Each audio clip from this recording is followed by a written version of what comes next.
Hello everyone, welcome back to my channel friends. और शुरू करते हैं आज की vocabulary with the quote of the day. आज का कोट ऑफ द डे है, it does not matter how slowly you go as long as you do not stop. Confucius से बोलते हैं कि जीवन में ये मायने नहीं रखता कि आप कितने धीरे चल रहे हो, बस मायने ये रखता है कि आप रुक रहे हो या नहीं रुक रहे हो। मतलब how slowly you go as long as you do not stop. ये मायने नहीं रखता कि आप धीरे चल जाओ तेज चल रहे हो, जब तक आप रुक नहीं रहे हो अपने सफलता को पाने के लिए, अपने जीवन का जो मकसद है उसको हासिल करने के लिए। लेकिन जिस दिन आप रुक गए फिर ये फ़र्क नहीं पड़ता बेशक आप जल्दी चलो फास्ट चलो, क्योंकि आपकी गति रुक गई है। तो इसलिए किसी चीज़ को पाने के लिए, हासिल करने के लिए आपको चाहिए लगातार, बेशक एक ही कदम आगे बढ़ाओ पर हर दिन बढ़ाते रहो धीरे धीरे, जब तक आपकी मंजिल आपको मिल नहीं जाती। तो शुरू करते हैं आज की vocab with the Hindu editorial. सबसे पहला शब्द है कमेंसमेंट। कमेंसमेंट का मतलब होता है आरंभ, शुरुआत। अगला शब्द है डिसरप्टर, ये थर्ड फॉर्म ऑफ वर्ब है, इसका फर्स्ट फॉर्म ऑफ वर्ब है डिसरप्ट। उसका मतलब होता है किसी चीज़ को बाधित करना, बाधा पहुंचाना।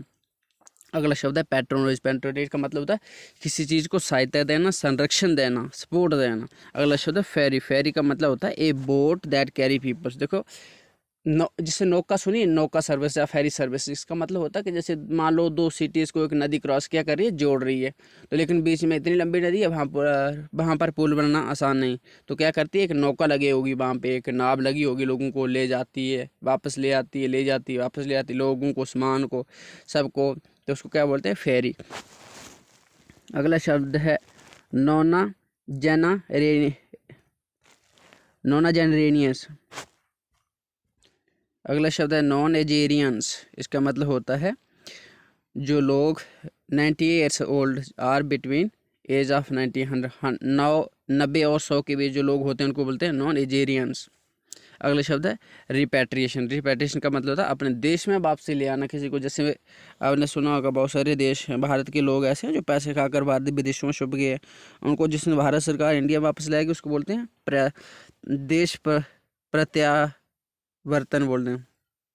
मतलब कि उनको वापस स्वदेश वापसी ले आना, उसको वापस ले आना। अगला शब्द है सस्टेनेबिलिटी। इसका मतलब होता है the quality of being able to continue over a period of time. देखो जिस चीज़ की ज़्यादा टिकाऊ होती है, ज़्यादा लंबे समय तक चलने की एबिलिटी होती है, कैपेबिलिटी, उसको बोलते हैं सस्टेनेबिलिटी। अगला शब्द है एमिनिटीज़। एमिनिटीज़ का मतलब होता है सुख सुविधाएँ। अगला शब्द है रेजोल्यूटली। इसका मतलब होता है रेजोल्यूट का मतलब होता है दृढ़ता, दृढ़तापूर्वक। अगला शब्द है टेम्पर्ड। टेम्पर का मतलब है limited or controlled or made less extreme. Temper का देखो किसी चीज़ के साथ क्या करना, टेम्पर करना, छेड़खानी नहीं करना। जैसे मान लो आपके साथ कोई, जैसे होता है ना कभी कभी के एग्ज़ाम होते हैं तो कोई किसी ने थोड़ी सी छेड़खानी की हो तो वो कैंसिल हो जाते हैं एग्ज़ाम, तो उसको बोलते हैं टेम्पर्ड, एग्ज़ाम के साथ टेम्पर किया गया। अगला शब्द है बायोलेशन या बोलाटाइल। बोलाटाइल का मतलब होता है परिवर्तनशील, यानी कि जो चीज़ क्या हो रही है, कभी बढ़ रही है कभी घट रही है। That can change suddenly and unexpectedly, जो बिना मतलब निश्चितता के जो चेंज होती है उसको बोलते हैं बोलाटाइल। अगला शब्द है एरेटिक। एरेटिक का मतलब होता है मूविंग और behaving in A way that is not regular, certain और एक्सपेक्टेड। देखो इरेटिक का मतलब ऐसा, मतलब जो सर्टेन ही, जैसे होता है ना, जैसे संडे आता है एक लिमिटेड पीरियड ऑफ टाइम के, जैसे 7 दिन के बाद संडे आता है, तो उसको बोलते हैं वो लिमिटेड फिक्स है, इसी टाइम पे आएगा, हर वैसे ही चलता जाएगा सरकार। लेकिन कभी जो का जीवन में कोई अचानक से कुछ ऐसी चीज़ हो जाए जो, तो उसको बोलें इरेटिक चीज़। अगला शब्द है डिफ्लेशनरी। इसका मतलब होता है, देखो एक होता है इन्फ्लेशनरी जहाँ पर कि चीज़ों की महंगाई कम बढ़ रही है, इसका मतलब डिफ्लेशन है कि जो चीज़ें घट रही है, जैसे causing or affected by a reduction in the amount of money in a country's economy so that the prices fall or remain the same. देखो डिफ्लेशनरी का मतलब होता है जब पैसे की क्या होती है, पैसे मतलब देखो किस चीज़, जैसे ना पैसे ज़्यादा हो जाते हैं चीज़ों की कीमत बढ़ जाती है।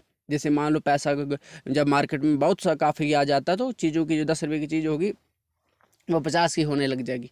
लेकिन जब मार्केट में क्या होता है, पैसा कम होता है तो वही चीज़ 100 रुपये की है ना वो 90 की हो जाएगी, उसकी कीमत कम होती है, तो उसको बोलते हैं डिफ्लेशनरी। अब okay from different English newspaper. इसका मतलब अब है सेफ्रन। सेफ्रन का मतलब होता है भगवा रंग। अगला शब्द है स्ट्राइड, स्ट्राइड का मतलब प्रगति करना, प्रोग्रेस, स्टेप, कदम। अगला शब्द है बाईपोल, बाईपोल का मतलब होता है उपचुनाव, जैसे मान लो कोई नेता एक इलेक्शन हुई लेकिन वो उसकी डेथ हो गई, और उसके चक्कर में पूरी असेंबली के इलेक्शन थोड़ा ना होंगे, तो उसी एक ही नेता के जो इलेक्शन होंगे उसको बोलेंगे बाईपोल। अगला शब्द है ओ का मतलब होता है have something because of. O2 मतलब देखो O2 होता है किसी की वजह से कोई चीज़ होना, जैसे मान लो मेरे पास जो नॉलेज है ये बिकॉज ऑफ माई टीचर्स है, मैं और थोड़ी मेहनत भी की है, तो उसको बोलते हैं O2। अगला शब्द है इमेजिनेशन, इमेजिनेशन का मतलब कल्पना। अरे राइवल, अगला शब्द है राइवल, राइवल का मतलब होता है प्रतिद्वंदी, जैसे इंडिया का राइवल चाइना है, पाकिस्तान है। अगला शब्द है बाई इलेक्शन, बाई इलेक्शन का बाईपोल और बाई इलेक्शन का भाई सेम ही मतलब होता है। अगला शब्द है बकेट, बकेट का मतलब होता है खाली करना किसी चीज़ को। अगला शब्द है डिफेक्टर, डिफेक्टर का होता है दल बदलू, जैसे मान लो कोई इंसान है आज एक दल के साथ है कल दूसरे के साथ, उसको बोलेंगे दल बदलू। अगला शब्द है फ्रेज है a shot in the arm, जी फ्रेज इसका मतलब होता है an encouraging stimulus boastfully push पर। देखो जब किसी इंसान को हम सहारा देते हैं, जैसे कहावत सुनी है ना हमने, डूबते को तिनके का सहारा, बस उसी तरह ये भी है, जब कोई इंसान किसी को सहारा देता थोड़ा, उसको बोलते हैं ए शॉट इन द आर्म।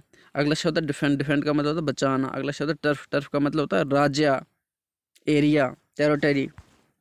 अगला शब्द है सेट्रप, सेट्रप का मतलब होता है एनी सबऑर्डिनेट और लोकल रूलर, राज्यपाल को बोलते हैं सेट्रप। अगला शब्द है रिटेन, रिटेन का मतलब होता है किसी चीज़ को बनाए रखना, बरकरार रखना। अगला शब्द है अलायंस, अलायंस का मतलब गठबंधन। अगला शब्द है a close fight, a close fight का मतलब होता है ए कंटेस्ट और competition in which the winner achieves victory by only a very narrow margin. देखो जैसे होता है ना, एक इंसान की जीत होती है 100 वोट से, लेकिन जो हारता है उसके भी कितने हैं 98 वोट है या 99 वोट है, मतलब अब बिल्कुल टक्कर के इंसान थे दोनों, लेकिन अब थोड़ा सा मार्जिन में बीच एक दूसरे से आगे बढ़ गए। अगला शब्द है फार्मिडल, फार्मिडल का मतलब होता है जो दुर्जय हो, जिसको जीतना मतलब बहुत कठिन है, उसको बोलते हैं फार्मिडेबल। अगला शब्द है मार्जिन, मार्जिन का मतलब होता है अंतर, गैप। अगला शब्द है एज, एज का मतलब होता है बढ़त, एडवांटेज, सुपीरियरिटी। अगला शब्द है कॉन्स्टिट्यूंसी, कॉन्स्टिट्यूंसी का मतलब होता है चुनाव क्षेत्र। आज का इडियम ऑफ द डे है अंडर द योक, इसका मतलब होता है अंडर और at the mercy of an immense and oppressive force, burden और प्रेशर। देखो अंडर द जोक का मतलब होता है किसी काफ़ी भयानक शक्ति के दायरे में, जैसे भारत क्या था बिफोर 1947 में, अंग्रेजों के शक्ति के नीचे था, उनके प्रभाव के नीचे था, प्रेशर के नीचे था, वो हम पर क्या एप्रेसिव फोर्स से रोल कर रहे थे, उसको बोलते हैं under the yoke. People are still suffering under the yoke of slavery, क्योंकि जो आप भी जो उसकी स्लेवरी की जो ओप्रेसिवनेस है ना, लोग आज उससे भी अब तक भी उसे सफ़र कर रहे हैं। तो इसी के साथ मैं लेता हूँ आपसे अलविदा। I hope you like it, so thank you for watching, have a nice day.